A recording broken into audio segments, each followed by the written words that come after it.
Caitlin Clark's response to Project B isn't exactly a surprise. What else did you expect?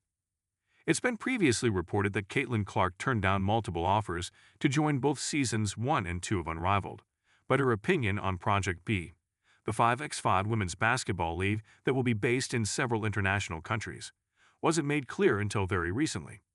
In the Thursday episode of her Show Me Something podcast, Clark's Indiana Fever teammate Sophie Cunningham revealed she's already pitched a league to the star guard, but she turned it down. "I tried to get her to play in this one," Cunningham said, but she was like, "No." That response isn't exactly a surprise, as Clark has repeatedly made it clear that the WNBA and the Indiana Fever are her focus, something that's likely even more true ahead since she missed most of the 2025 season due to injury.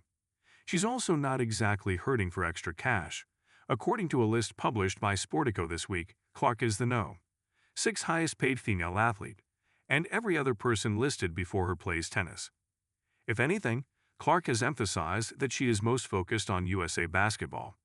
She was announced as part of the team's roster that will assemble in Durham, North Carolina this month, but it's unclear if she has recovered enough to play on the court. If so, this month's training camp will mark her official return to 5x5 basketball, which could see her playing in a qualifier tournament in 2026. The WNBA has to sign a new CBA before 2026 season chatter can begin.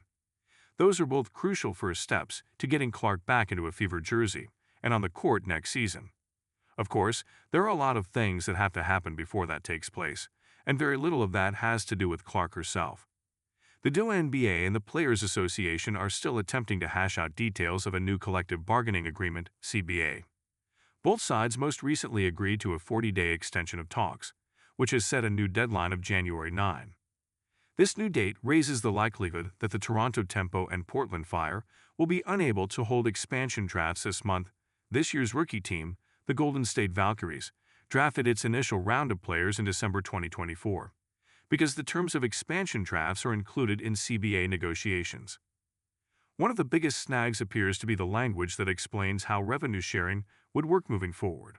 The current CBA, which was signed in January 2020, dictates that players receive a percentage of any revenue that exceeds a specific amount. Of that excess, 30% is kept by the league, and the remaining 70% is split between the league and the players.